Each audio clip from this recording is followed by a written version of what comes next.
was growing up in the truth, which is what we called it, never just our religion or our faith, but the truth with a capital T, I never imagined I'd be on this side of the conversation. For decades, I sat through countless meetings, conventions, and assemblies where we were warned about those who left. They were weak, proud, lovers of pleasures rather than lovers of God. They were compared to dogs returning to their vomit. Yeah, that's actually a scripture the Watchtower loves to quote about people like me now. But here's the thing. After living it from the inside for 4 decades, I can tell you that the reality is far more complicated than the black and white narrative that the organization paints. So let's deep dive into why people really leave, not what Watchtower says the reason is, what Watchtower does say about it, and where their teachings clash with reality. Now, keep in mind that while I do reference the Bible in this discussion, this is not a faith-based video. For faith-based content that's not focused on the Watchtower and Jehovah's Witnesses, see the link to my other channel in the video description below. Alright, now first let's get our terms straight, because in witness world, words have very specific meanings that often differ from how the rest of the world uses them. The first term we'll talk about is disassociation. Disassociation is when you formally leave by either writing a letter or verbally stating that you no longer want to be one of Jehovah's Witnesses. It's supposed to be voluntary, your choice. The Watchtower presents this as a personal decision that they say they respect by acknowledging you're no longer a member. Sounds reasonable, right? Like canceling your gym membership. But here's where it gets twisted. The moment you disassociate, you're treated exactly the same as someone who's been disfellowshipped, excommunicated, for sin. Your family, including parents, children, siblings, they're all told to cut off all unnecessary contact with you. You become dead to them, except you're worse than dead because at least they'd have resurrection hope for you if you were actually dead. Apostasy, on the other hand, is the nuclear option in the witness vocabulary. This isn't just leaving, it's actively opposing or disagreeing with Watchtower teachings. You could be labeled an apostate for something as simple as expressing doubt about the governing body's interpretations, or questioning whether 1914 really has the significance they claim it does. Any little thing like that can lead to a label of apostasy. The organization teaches that apostates are mentally diseased. Yeah, they actually use that phrase in the literature. Now, what struck me most when I started researching outside Watchtower publications was how different these terms are used in the real world. In most contexts, disassociation simply means ending an affiliation. And apostasy traditionally means abandoning religious faith altogether, not just leaving this specific religion. But the Watchtower has weaponized these terms, turning them into tools of control. And the emotional and social consequences? Devastating, doesn't even begin to cover it. I've seen grown men cry like children because their parents won't speak to them anymore. I've watched families torn apart, marriages destroyed, teenagers kicked out of their homes for expressing doubts. The Watchtower claims this is loving discipline, designed to shock the person back to their senses. But in reality, it's emotional blackmail, pure and simple. Let me share some stories, not just mine, but those of others who've bravely spoken out about their experiences with this cult. These aren't the caricatures that Watchtower paints of people who left to pursue fleshly desires, or because they were too proud to accept correction. Take the testimony given to the Australian Royal Commission in 2015. A woman who is identified as BCB testified that she was sexually assaulted by an elder as a teenager. She told the commission, quote, "The abuse changed who I was. It destroyed my confidence and my self-esteem." The elder who handled her case destroyed his notes, saying he didn't, quote, "want our wives knowing our stuff," end quote. Another woman, BCG, was forced by the elders to testify before her alleged abuser. The commission found that of 1,006 alleged perpetrators of child sex abuse identified by the Jehovah's Witnesses in Australia alone, not one was reported by the church to secular authorities. Then there's Amber Scora, whose story made national news. She spent years as a missionary in China, teaching people in Mandarin. But as she explained in her memoir and in an NPR interview, quote, I was sort of hearing what I was teaching almost for the first time through their ears. And while Chinese people on the whole are so hospitable and respectful, over time I did start to notice a shift in their expression that would tell me that some of the things I was saying sounded kind of crazy to them, end quote. When her faith crumbled, she said, quote, I felt like everything that had mattered to me was gone, end quote. Then there's Mary Aguilar, who spoke out about domestic violence. Quote, I was one of Jehovah's Witnesses in the early 70s and 80s and a victim of domestic violence. My husband was a witness too and still is. I spoke to elders several times about his violent behavior. Their excuse was that I wasn't doing enough. I wasn't a good wife. I didn't pray enough, end quote. Notice the pattern? These aren't people who left to live immoral lives or because they were too lazy for field service. They left because of moral principles, because of love for their families, because they couldn't reconcile what they were taught with what they observed and experienced. Let's dig into some of the core beliefs that often become breaking points for people.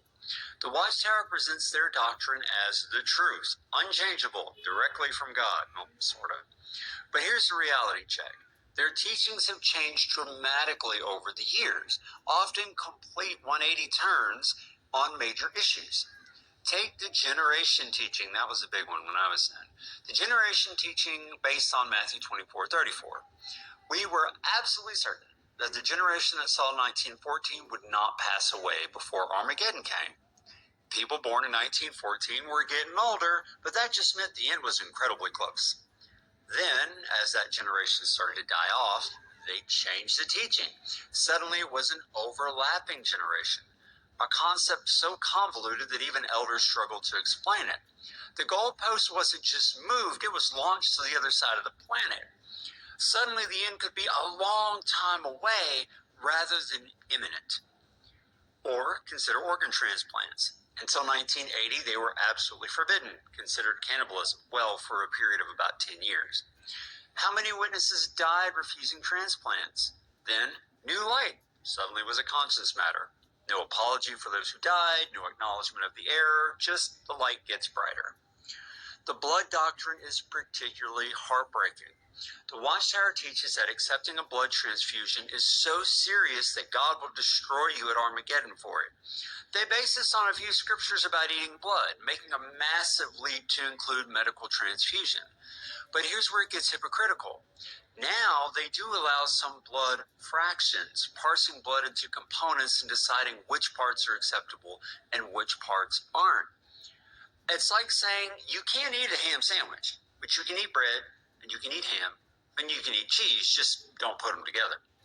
Well, many of us realize this wasn't about biblical truth. It was about organizational control and not admitting error.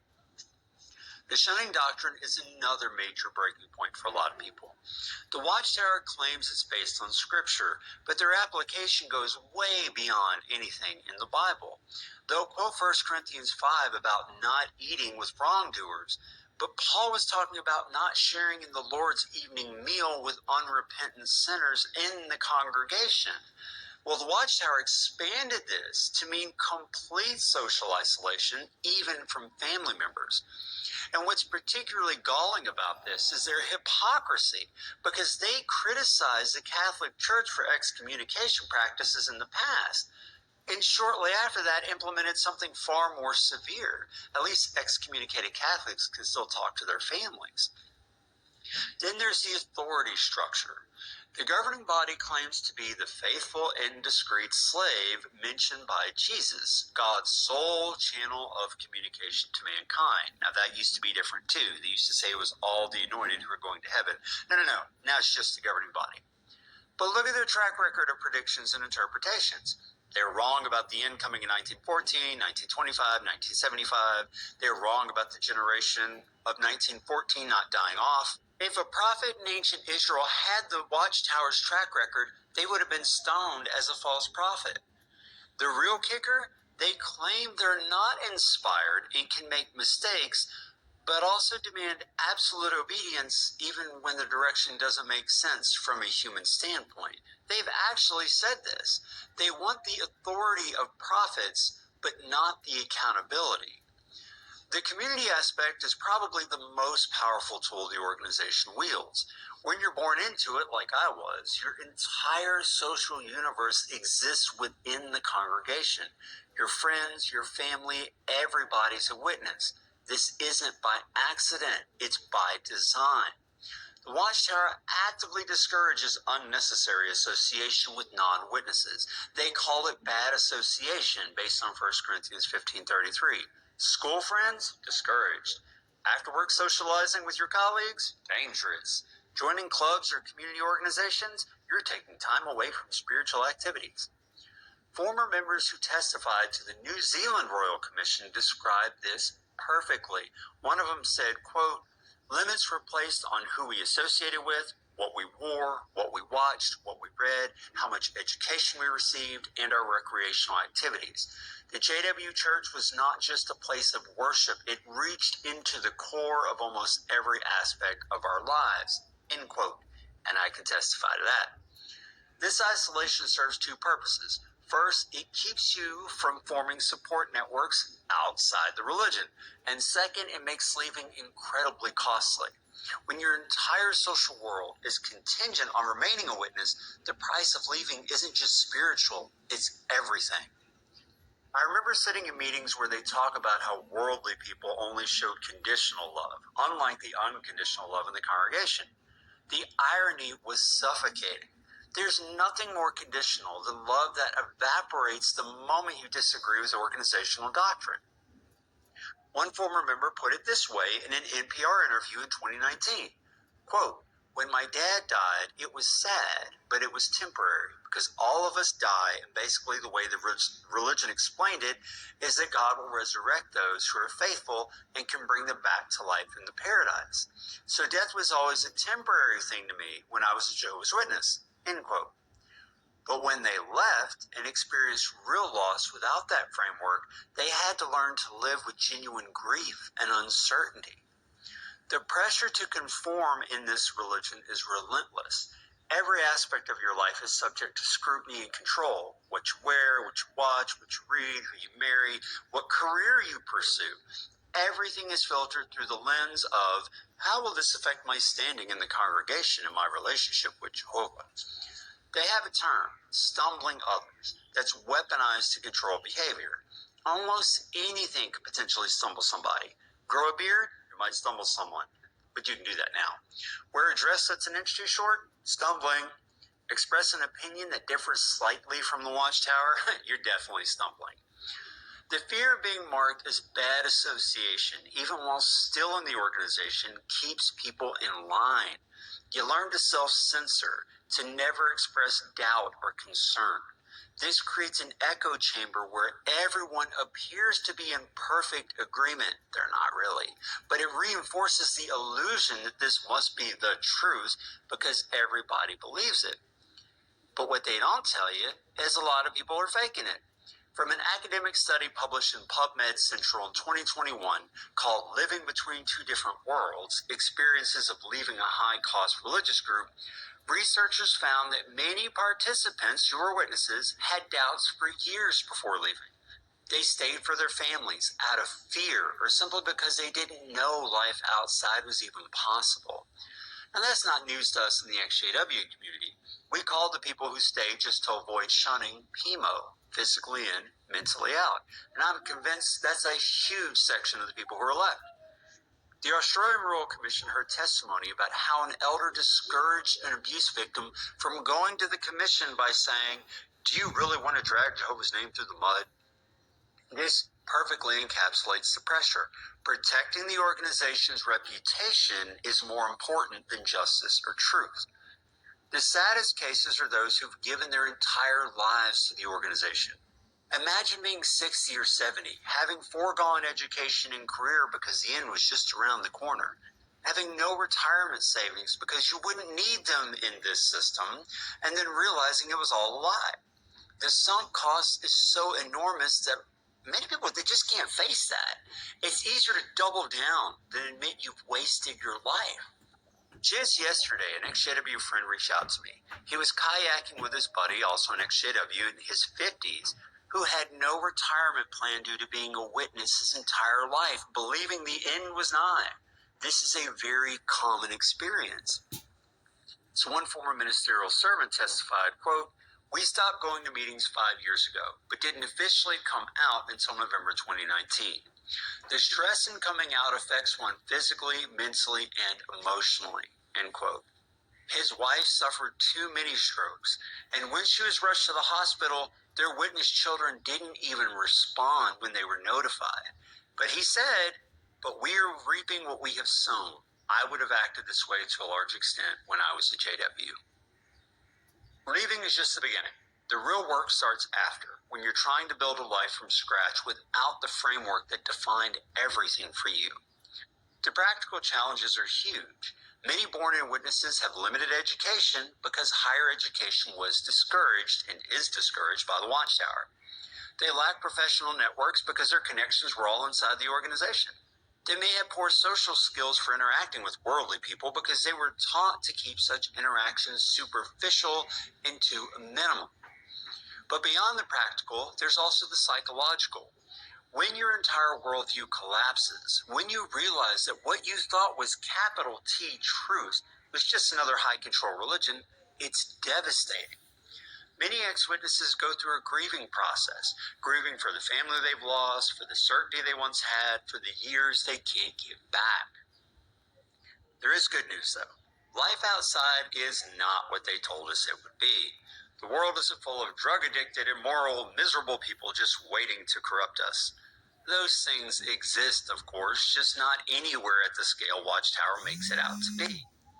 Most people are just trying to live decent lives, be good to their families, and find meaning and happiness. And they do it without needing an organization to micromanage every aspect of their existence. There are support systems now that didn't exist in the past. Online communities of ex-witnesses who understand exactly what you're going through. Therapists who specialize in religious trauma and cult recovery. Books and resources that help you deconstruct the indoctrination and build healthy thought patterns.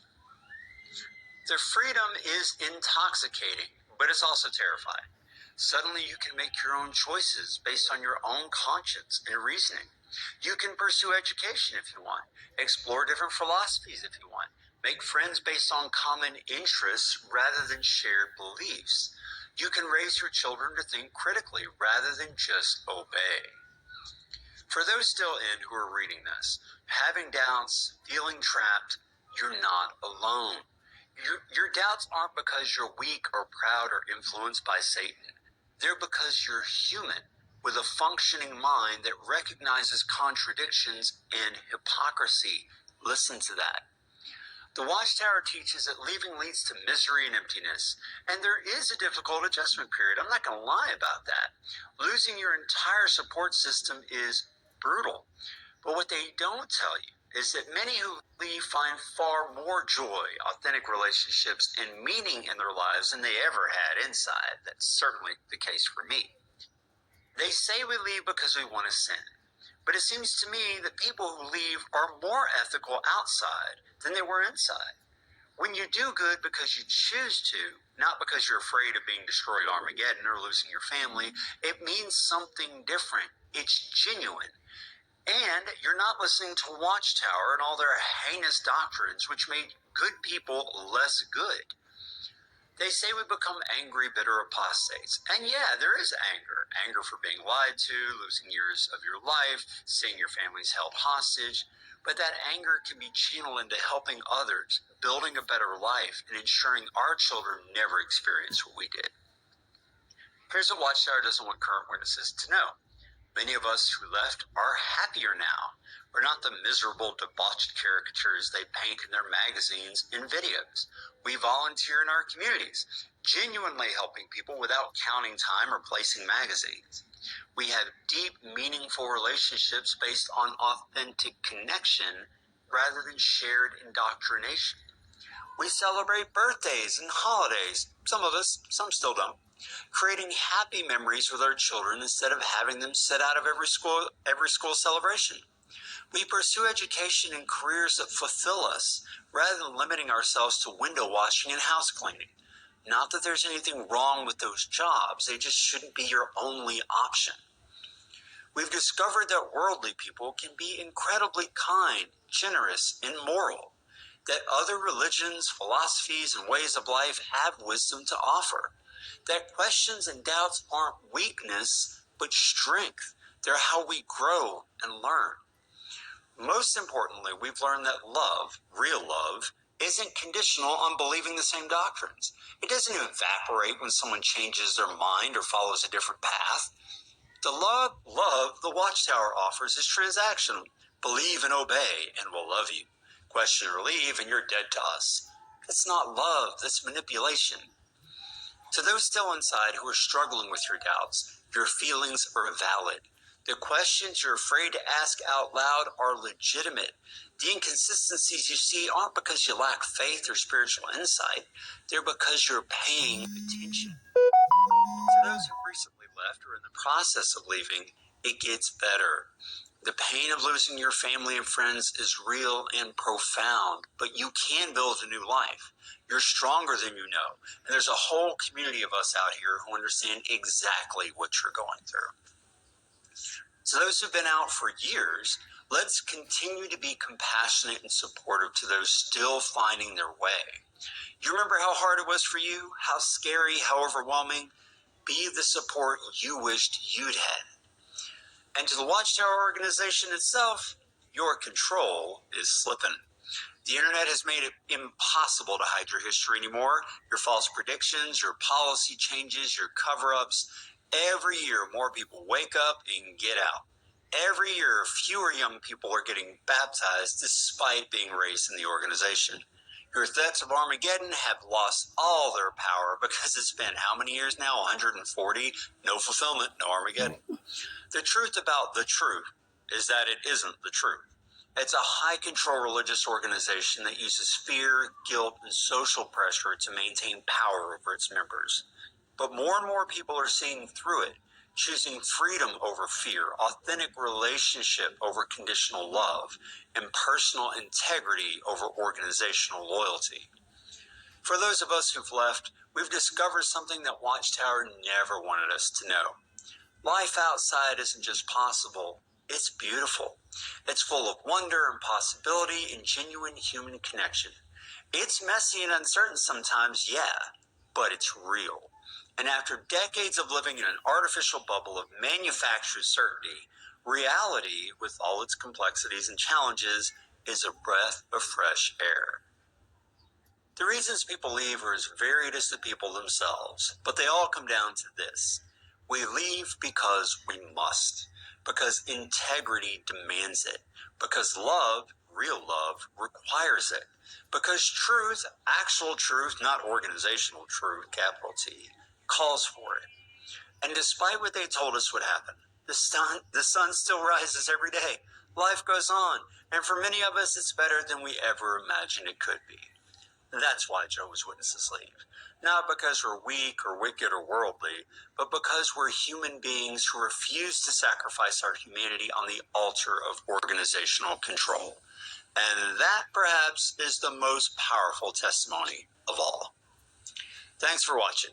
If you're still a Christian, check out my faith-based channel linked to in the video description.